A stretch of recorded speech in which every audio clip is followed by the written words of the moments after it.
about the brutal, horrible war of terrorism being fought on the independent sovereign nation of Syria by an amalgamation, a collectivist group, so to speak, in a Bolshevik sense, of Western Zionist powers to try to roll over the Assad government, just like they rolled over the Saddam Hussein government and the Muammar Gaddafi government, and have wrought death to 4 to 5 million people in Iraq, Afghanistan. We don't know how many died in Libya. We don't know exactly how many have died in Syria so far, mostly civilians, of course. Probably 100,000 is a reasonable estimate there. The big story seems to be, will Vladimir Putin and Russia stand up to the Zionist West and stop the injection of countless terrorist killers, called rebels, into Syria from, as Assad says, 29 different countries. These people are so dumb, some of them, when they were captured, thought that they were actually in Lebanon. They didn't even know where they were when they were fighting. This is a bad situation and getting worse. Ed Snowden, of course, has virtually broomed Syria out of the headlines. No one's even talking about it directly much anymore. The New York Times has a brand new story on it, however, and I'll read a little bit of that right now for you. It says in the headline, now notice how this is read. These are very carefully constructed headlines. New York Times just published, Asia Pacific Bureau. Kerry says U.S. and Russia working toward Syria talks. Well, it sounds encouraging, doesn't it? Well, let's read on a little bit here. Secretary of State John Kerry said on Tuesday that the United States and Russia were still working toward holding an international peace conference on Syria and agreed that it should take place sooner rather than later. Well, let's go on a little further. We agree that we are both serious, more serious, committed, Mr. Kerry said after meeting here in the Brunei capital with his Russian counterpart, Foreign Minister Sergei Lavrov. But Mr. Kerry indicated that there were still differences with the Kremlin over the conference. Remember, this is an international conference, not just a Russia-U.S. bilateral conference, and suggested that it might not be held before September, maybe not until October, November. So, in other words, it's way out there in the ethers. It's nothing that's on the doorstep here. Because of the press and other diplomatic business and the practice of European and other leaders to go on vacation in August. So he's using that as an excuse here. In his meeting with Mr. Lavrov, Mr. Kerry also reiterated the Obama administration's request that Ed Snowden, the former security analyst and contractor who has fled to Moscow, be returned to the United States. But Mr. Kerry said Mr. Snowden's fate was not part of Mr. Lavrov's portfolio and dismissed it on the spot. The L.A. Times, just in the last 6 hours, has put out a story, "Come home, Ed Snowden, and face the music." Well, an awful lot of people hope he doesn't come home, and it's an interesting story. Here to talk with us this hour about the war in Syria, someone who has been there many times, and an independent journalist who has spoken about this repeatedly and written about it a great deal. She is Sharmine Narwani. Hi, Jeff. It's very early in the UK. Thanks for getting up and being on the program. Oh, please, it was my pleasure. All right. How many times have you been to Syria in the last few years? I actually went 3 times last year in 2012. How are the Syrian people holding up under this? Now, 100,000, give or take, have probably been killed. Some of the killings have been inhuman, as we've seen. Are they rallied firmly, generally speaking, behind the Assad government, as the regime would have us believe? The military has the support of the people. The rebels seem to be in disarray. One of our colleagues, Michelle Chasudovsky of globalresearch.ca, said basically the ground war is over there at this point in time. How do you see it? Syria, when I visited before all of this kicked off in 2011, was a state where you could leave your keys in your car and leave your door open. It was and is a security state, people watching everywhere. So, in fact, you didn't have these kind of things that maybe you'd experience in other countries. So certainly the Syrian people are not coping very well with what's happening. They've, especially the younger generation, have never seen anything like this. And it's certainly more difficult in some pockets of the country than others. Damascus, on most days, is relatively calm. People have gotten used to mortars coming in randomly from suburban areas which are hotbeds for rebel opposition militias. Mm-hmm. And I think one adapts fairly quickly to new circumstances, or at least they seem to. Obviously, in other parts of the country, entire towns and villages have been ravaged by both sides, by fighting and violence taking place between the army and the various militias, where the use of heavy weaponry has seriously escalated since the early days of this conflict. I wouldn't say the ground fighting has ceased by any stretch. From when I started going into the country, I think particularly after February of 2012, you had army moving in small groups into towns and villages, street by street, house by house. That kind of operation continues. They survey the lay of the land, they learn who the militias are, where they're storing their weapons, and they go in very targeted operations. So it's not all Air Force jets bombing civilian centers by any stretch. And just a point you made about perhaps 100,000 people dying, most of them civilians, that I have found is not the case. I've done 2 extensively researched articles on the casualty list in Syria, where I interviewed United Nations, the International Red Cross on the ground in Syria, the Syrian Red Crescent, casualty counting groups, and others, and found that even from the very beginning, there was parity in deaths on both sides. Now, certainly there is a large group of civilians in there, but they are civilians, pro-regime civilians and pro-rebel civilians. But the majority of the dead appear to be armed males, and I mean armed males on both sides, whether it's the Syrian army or pro-regime, militias, groups that have come together. They're called National Defense Forces, or sometimes people call them the Shabiha. And, on the other side, rebel militias. And, rebel militias, a lot of these people don't wear uniforms. They carry guns. But when they're dead, they're counted as civilians because they're in civilian clothing. There's been a lot of funny business in our headlines, I think, for the last 2 years, trying to neatly sum this up as bad regime attacking peaceful protesters. And it took some time before we saw that the story was actually not quite as being portrayed in the media. So that figure of 100,000 that we see bandied about, 80,000, we really don't know, but you're projecting it's much less than that, which is good news. Well, I'm not saying it's much less. It's very hard to know. I mean, certainly when I interviewed the most prominent casualty counters, most prominent in the sense that most frequently quoted by the Western media, which is the Syrian Observatory for Human Rights based here in the UK, you have Rami Abdurrahman, the person who runs it, has often claimed that other casualty counters are not representing the numbers of deaths correctly. He has some kind of method of determining what these numbers, are, and has complained to the UN about their numbers. I know firsthand from him. But let's not even quibble about the numbers. Let's look at, I think what's also really important is who are the dead. I mean, they certainly deserve that kind of scrutiny. And most of the dead, I'm not saying 90%, possibly as much as 60% or more, seem to be armed males on either side. Okay. The armed males, called rebels, are coming in from obviously multiple locations.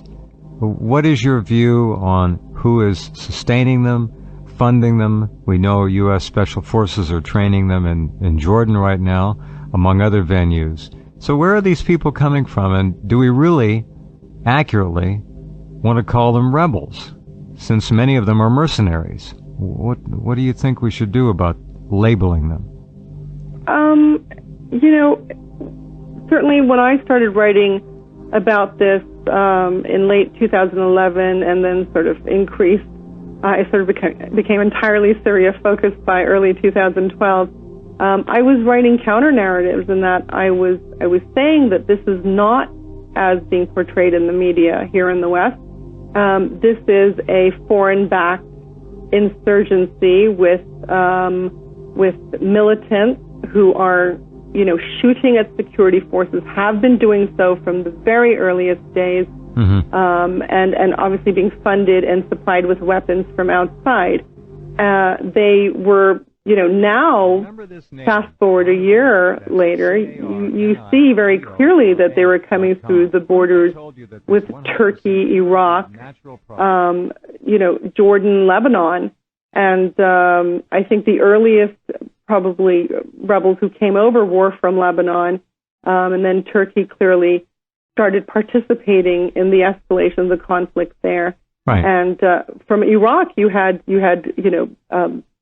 militants who have been thriving there since the U.S. invasion, allowed and helped actually extend the franchise of Al-Qaeda and their affiliates. And so it's been a free-for-all. It's been funded also, now we see clearly, by Saudi Arabia and Qatar that have geopolitical interests and wanted to see a very changed Syria in this new Middle East they seem to be carving out for themselves, with, of course, fully aided and abetted by Western allies, the United States, Britain, and France, specifically, who have since, forays in Iraq and Afghanistan and worsening economic situations at home, decided not to put their troops on the ground and instead try to stir up rebellions in countries where they wanted regime change, create perceptions and narratives with, this extraordinary network of media they own globally, and create uprisings, little color revolutions, if you will. Right. So backed by the West, and funded by sort of Gulf Cooperation Council petrodollars, and aided by some border states. This is the Syrian revolution. So the question is it a revolution when you have it's really the entire opposition is coordinated on the Jordanian and Turkish borders, orchestrated from Doha and funded by American, Saudis, British, French, Qataris, and other players. We have to take a break. It is an external attempted coup d'etat is what it is, essentially. Back in just a minute with Sharmine Narwani as we continue.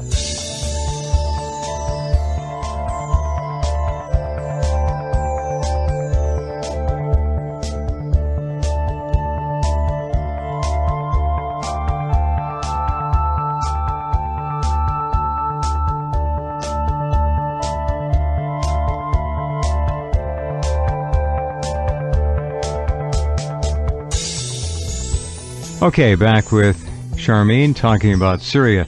So the infrastructure is said to have been significantly damaged and destroyed. This, of course, can result in billions of dollars of damage over time. We saw what happened to Iraq, reduced to essentially almost third world status in terms of its infrastructure. What's going on in Syria? How badly damaged is the country itself right now? Well, most of the damage is in the pockets of the country where rebels have made their strongholds over the past 2 years, because obviously, the shelling goes both ways. IEDs, for instance, huge use of those devices by rebel militias. We're not hearing much about that over here, by the way. Yeah. Well, there was a piece I wrote, I think it was called Hollywood and Homs in Idlib, where I was tracking the use of IEDs in Syria, in Idlib in particular, just before the rebels moved out and the army moved in. And in fact, residents were complaining that their homes and major buildings civilian buildings were being rigged with IEDs. And, the question arose, well, is this to suggest damage done by government shelling? So there's that kind of destruction by both sides. And a lot of disinformation running around and misinformation. That's clear. Well, there is. And, I'd like to also suggest that we're moving out of a phase in our history of conventional warfare, as I alluded to earlier. But, I think the next generation of war will really take place on the information side. It's a cheap and effective way to damage countries and lessen legitimacy of governments that we don't like. Cyber warfare as well. But the West is very effective certainly in the English language in perpetuating these myths and building narratives and fairy tales about situations in the Middle East. And in the Middle East, unfortunately, most of the larger media is dominated by the Gulf countries, particularly Saudi Arabia, but now Qatar as well. So it's no wonder that we don't know these things and don't hear them. How do we really, you continue to call the insurgency rebels. Now, rebels to the Western mind suggests Syrians who have become so disaffected and enraged with their government that they have taken up arms against it. That is not the kind of war this is. By and large, these are external hired mercenaries. Now, if I'm wrong, correct me, but to call them rebels, does it not dignify them when, in fact, they might not deserve such a dignification? Well, there's a range, to be honest. I understand there are some legitimate Syrian rebels in there, but apparently there is an enormous amount of money and arms and all kinds of guidance from special forces from France, from the UK, from the US, guiding, training, and it is suggested also that they are in there operating on the ground as well. On the other side of the coin, we have the Russians. They're certainly providing intel. The Iranians are probably there, helping as well. And then we have Hezbollah, which is my next question to you. How big of a factor is Hezbollah playing in the fighting in Syria right now? What's your best estimation on that? Hezbollah's involvement started, possibly March, April of this year in a more serious way. I mean, they fought in the battle in Qusair directly. Now, Hezbollah's argument is that we have to prevent this from coming into Syria, and the villages that we're protecting inside the Syrian border are villages that are mostly occupied by Shiites and Lebanese, and therefore we have very much an interest to protect these populations, particularly because they are actually being targeted by rebel militias for being Shiites and being Lebanese. So Hezbollah, in terms of fighting directly, has, as far as we can see, limited combat to these very specific areas inside the Syrian border, right next to the Lebanese border. On the other hand, there have been suggestions that Hezbollah has gone further and trained some of the national defense forces, the civilian units that have taken up arms to protect property, their villages, towns, and cities, and are pro-regime. So, same with Russian and Iranian involvement. We've not seen them certainly engage in direct combat, but they have been part and parcel, I think, for a long time, many more months, in advising the Syrian government, sometimes advising them to lay low and step down, certainly in the earlier days. I recall somebody, an Iranian diplomat, telling me that we meaning them, advised the Syrian government in the early days to stop, for God's sake, using live ammunition and to use rubber bullets. So, these are allies, and they have certainly spoken closely about the escalation of this conflict from the early days. All right. Okay, we have to take a break again. We'll do that and come back and more analysis of the war in Syria, which again has all been taken off the headlines over here in the West. Be right back.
Okay, back with Sharmine Narwani and talking about the Middle East. Let me pull back a little bit here and take a look at a bigger picture. Egypt, which is boiling over, as most all of you know. The big new development today, the army, of course, watching the Mohamed Morsi government very carefully and gave him 48 hours basically to comply. A lot of the upper-level government ministers have quit after the army's deadline was set. There was a rally today, and in that rally, Morsi called for a holy war to be fought in Syria to oust the Bashar Assad regime. That didn't go over real well with the army, which said its job was to protect Egypt. Can you give us a little overview on Egypt? We've seen unprecedented demonstrations there. The presidential palace or offices were assaulted by mobs, 8 people shot dead. This is a very ugly situation. What's it look like to you? You know, it's interesting. Ballot boxes don't seem to mean very much anymore. I think anywhere, we're looking at different continents now, where people are rising up against government's policies that make them unhappy or uncomfortable. It's as though we've had it with voting in somebody and having to wait 4 years of mismanagement before we tackled the issues that are important to us. And I think, I'm writing a piece now called Freedom and Democracy, but freedom, D-U-M-B, and democracy, one word. Mm-hmm. Because, in fact, when Arabs began revolting 2.5 years ago, their first words were honor and dignity. We put the words freedom and democracy in their mouths. And really, in 1 year, Egyptians have decided that this is not working because the Morsi government is still working within the parameters of Western hegemony, Israeli dominance, GCC financial dominance. Well, he's looked upon as a Zionist dupe by many people. Well, I mean, the thing is, look at all the Arab leaders, the new governments from Tunisia to Egypt to Yemen to Libya. They're working within the old system, the old order. And people don't want that. I mean, Egyptians have said, okay, we can take low wages for longer, we can take no electricity for longer, mm-hmm. but hear us. And what is the issue that they're rallying behind? It's very hard to call an exact issue. I think it comes down to the honor and dignity factor. We want government and governance that takes account of what we feel, what we believe in, our priorities, and acts on it. And certainly the issue of Palestine and Gaza being a border region to Egypt is an important one. But other than that, we also saw Morsi come in and immediately go about changing laws and establishing a constitution, really bulldozing through a constitution, mm-hmm. With a little regard for what people would have liked to have seen, and very much focused on how he could sort of perpetuate Muslim Brotherhood rule in Egypt for generations to come. And that, immediately Egyptians were put off by that. But I think over the last year, there are other things they've seen, not just on the Israel-Palestine issue, but how Morsi continues to work within a system of, Western hegemony and kowtows to Gulf petrodollars but importantly, and this is a factor that you don't read about in the American press, there is a rivalry between Saudi Arabia and Qatar. Both are Wahhabi states. Wahhabism is a particularly fundamentalist strain of Sunni Islam, and the only Wahhabi states in the region. And they have been fighting their little rivalry mm-hmm.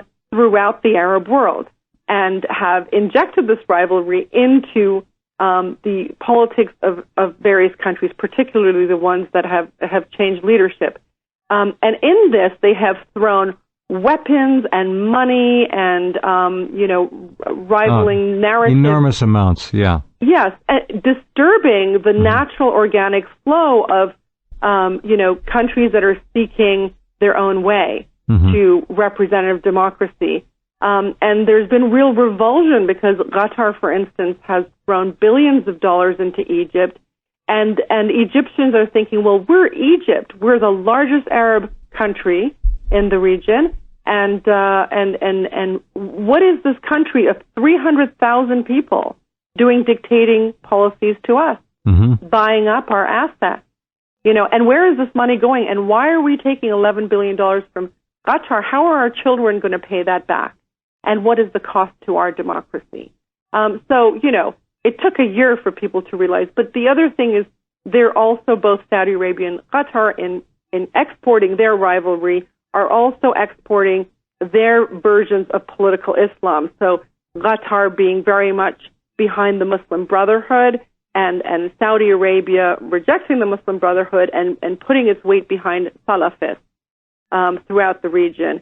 And so Egyptians are sitting back and thinking, well, how did we become a Sunni war front? Yeah, sure. So I think that, and also something I really need to note, in November of last year, we had 8 days of rocket fire between Israel and the Gaza Strip. And every one of those 8 days underlined the fact that these were rockets, and dignity provided by Iranian missiles and Iranian know-how and Syrian and Hezbollah assistance that were going into Israel. And not one word was heard from Morsi and Erdogan and the Emir of Qatar while this was happening. They had nothing to offer Palestine, but the resistance bloc in the region did. So all of this has gone to undermine the Muslim Brotherhood and Morsi, and it's problematic. Does Morsi have to go? Well, this is the thing. We're all uncomfortable with saying anything that counters the ballot box, aren't we? There were fair elections. He won. But then again, I think around the world, people are reevaluating what that means. How come you get to stay in 4 years and carry out ridiculous policies, lie to us, and drag us down? Why do we have to wait those 4 years? And frankly, Egypt is in a stage, I think, a very nascent stage of its democracy, and has the right to have growing pains and to change its mind. Why not? They're not doing it with guns. They're doing it with millions of people on the street, and I believe 22 million people have signed on to the rebellion against the Morsi government. That is such a large number that it lends legitimacy. Well, they can bring the country to a halt and force him to leave. I mean, there are that many people. It's quite doable. We'll have to see what happens. We'll have to take a break here. Of course, many Americans ought to be asking themselves the same questions. Why do we have to put up with this? We're in our 5th year of this idiot over here who has acted so unconstitutionally as to be absurd. And yet the people over here are still sitting and watching the Egyptians and the Brazilians in the streets. And they don't seem to get it yet. Well, we can't wait for the American spring. Well, it'd be nice to see. Be right back in a couple.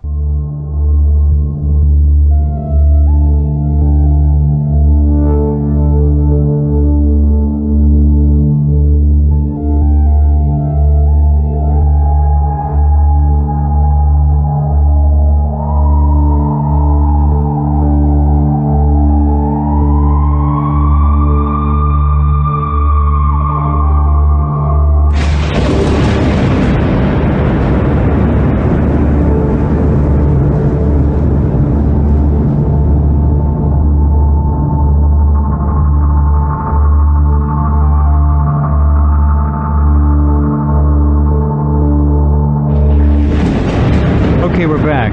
Sharmine, the hidden hand, and sometimes not so hidden hand, of Israel in pursuit, obviously, of greater Israel. The Israelis, in fact, shot and killed another Palestinian on the West Bank yesterday.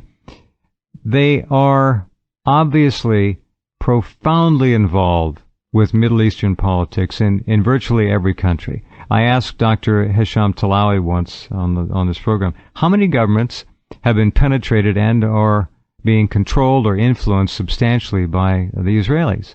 He said, without any hesitation, all of them. Just like that, all of them. And maybe he was off by one, I don't know. But it is obviously something that is not being talked about. We have the Obama regime talking about the Syrian war. We've got Lavrov in Russia. We've got the Brits and the French, not quite as much, and others, NATO as they call them. So what do we think at this point in time are the plans of Zionist Israel for first Syria, which would seem to clearly be on the block for balkanization, and then Israel and Egypt. Those two things are obviously paramount. So your take on those, please. Well, Israel's role in these revolts has perplexed me. I see mostly in Israel growing increasingly uncomfortable, possibly because there's not much of a role that they can overtly play. And frankly, covertly, a lot of other countries are dealing with the problem. They obviously are most concerned about their border states, Syria, Egypt, and Lebanon, and are therefore watching those situations more closely. I think Israel miscalculated when it lobbed missiles into Syria, and there was a backlash, and it didn't benefit the country. However, Israel's interest would probably be in seeing these states divided, particularly Syria. Small states is a boon for Israel. Small states divided according to sect, even more so because you can play divide and rule much more effectively that way. Yeah. Sure. So, and in fact, I've just been perusing an old paper from I think 1982 by an influential Israeli who writes about how our goals should be to help divide these states over time, because that makes our situation stronger in the region economically and politically. So I think right now Israel doesn't have to do an awful lot, but it will. It's frustrated because it can't act, because there are so many dangers on its borders, and of course a growing frustration as they see growing Islamism, especially radical Islamism. They're not doing a lot to subvert that. Every time they kill more people, they only instill more hatred against them. And they're so-called settlements, and Netanyahu refuses to pull back. They're settling to beat the band. They're settling as fast as they possibly can. Palestine, what's left of it, is being eaten up and consumed. In Jerusalem, West Bank, it doesn't matter. They're pushing and pushing and pushing. They want these people gone. Lieberman, in fact, Avigdor Lieberman, called for the conquest of Gaza and the expulsion of all survivors. I mean, they're really not mincing words. This is, generally speaking, an unspoken Israeli official policy, and that is to expunge all remaining Palestinians, virtually all of them anyway. Look, I think the net result of these revolts in the region will be in favor of the resistance bloc. And I say that because, you just see the aggression with which certain states are attacking Syria. It doesn't show a lot of planning, thought. I agree. They're very reactive. Right. And I think what's happening, and I think this is why Russia and China sort of came on board Syria, is because Syria is the fault line for, I think, the new Middle East. It's not just regionally, but internationally. The world is changing, and the balance of power is changing globally, economically and politically as well. So I think when Syria subsides, when there is a victor, because there is going to be a clear victor, this is not going to be some mediated final settlement. One side will win, and I suspect it is the government of Syria that will come out victorious in this. I agree. And once that happens, the Gulf countries will skulk back and have to deal with the revolutions that were heading their way. So the counter-revolution that swung through Bahrain and Libya and went to Syria has not been able to sustain itself. And once it's over, the backlashes will start, and the actual revolutions will go back to where they naturally, organically were growing. And once that happens, the whole balance of power in the Middle East and internationally changes, and Israel just simply will not have the protections it enjoyed before. It will be a much more frightened state in the region. And unfortunately, with the Israel we have today, when they have fear, they become aggressive. They're, I've seen what I call unhinged behavior over the last years that really started after 2006. When they, effectively lost to Hezbollah because they didn't win. Oh, they got their clocks cleaned. In Lebanon. And there's a real fear in Israel. Combine that with the fact that Israel's going more and more right wing, and it's becoming increasingly isolated because of its policies and its intransigence. And the fact that really the United States, at the end of the day, will start to contract, I think, from what it once saw as its global, obligations, will leave a much more unprotected Israel. And the first thing you're going to see, it's not necessarily going to be a war, it'll be reverse aliyah, Israeli Jews taking up their second passports and heading back, from whence they came. Israel will be affected by this. I do not know that they can actually do anything you're not about saying, it because any action of theirs will have right. a counter-reaction. You're not describing this as poor little Israel. Well, no, it's a the world's third or fourth ranking. It has no place in the region. Thermonuclear power. What the hell are they afraid of? Well, how can they use it? I've never understood that argument, how they can use it with bordering Well, I'm not states, saying certainly. they can, but the point is they've got it, and they know that this is the ultimate trump card. Anybody really pressing them is potentially going to be liquidated. That's a pretty big club to carry. Even if you don't use it, it doesn't matter.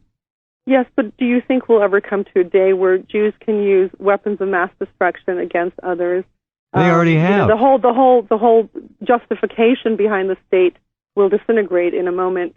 There's no. I don't think we'll ever get to that. I mean, look, there's very much a possibility, and this is the first time I'm saying this from the region, that there will be a war, and the war will come because the U.S. cannot back off Syria. They cannot accept defeat. They cannot allow the sort of Iranian-led bloc to come out of this situation victorious, and they will do something. And I happen to strongly believe that after that second strike against Syria, which I understand the Assad government wanted to respond and the Russians begged them not to, I think there will not be a third time where they will not respond.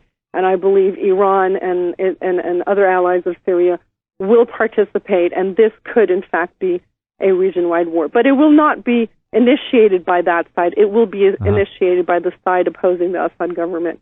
I concur. I think that's a good analysis. I agree. The idea that the West can't back down, the Obama regime, which of course is under the thumb to a very large degree of Israel, as we all know, AIPAC, all the Israeli organizations, Wall Street, the banksters, the globalist elite. It's an unspoken chore that the U.S. is doing, essentially, fighting Israeli wars. This is not anything new. Weapons of mass destruction, every time the Israelis use depleted uranium on the Palestinian peoples, those are weapons of mass destruction. They've used them. The irony of it is that stuff blows right back onto them in Israel. So, you got to kind of look at it, I guess, with a little bit of humor in a very black sort of way. What do you expect then? How much longer will the Syria agony continue if the Obama regime can't back down and the Russians apparently aren't going to back down and a negotiated settlement isn't going to work? What's going to happen here? Oh, well, this is why I said this is the first time I've experienced in the region where I'm feeling that we could have a regional war. Region-wide war. Yeah. Yes. And it all depends on U.S. calculations. I don't think the U.S. will want that. I think, quite frankly, the U.S. military has, at every opportunity, tried to suggest that, maybe we shouldn't be involving ourselves in Syria. And, my last piece I wrote was about how an end to the Syrian conflict may be directly linked to the withdrawal of U.S. troops from Afghanistan. Because, quite frankly, the U.S. Withdrawal from Afghanistan is looking terrible. It is a landlocked, mountainous country. Oh, great. Where Iran and Russia have a lot of power in that region, and they might just swap the withdrawal from Afghanistan with a withdrawal from Syria. And that would be the best possible scenario right now. Interesting quid pro quo, for sure. All right, well, we'll see what happens. Again, Sharmine, thank you for getting up early and sharing your views on all this. We'll continue to watch. We appreciate it. Sure thing. It's my pleasure, Jeff. Okay, good night. Good night. Okay, Sharmine Narwani, and that's her view and take on the situation from Egypt to Syria to Bahrain and Iran and all the rest of it. Regional war, a distinct possibility. I don't buy the poor little Israel issue, never have, never will. And they have their fingers in so many different pies, it's ridiculous. A lot of intrigue going on there. It's hard to read it, but we got a pretty good glimpse that hour of some facts and realities. All right, that's our program tonight. Thanks for being here. We'll be back tomorrow night. Have a good day tomorrow, and stay cool wherever you are. Talk soon.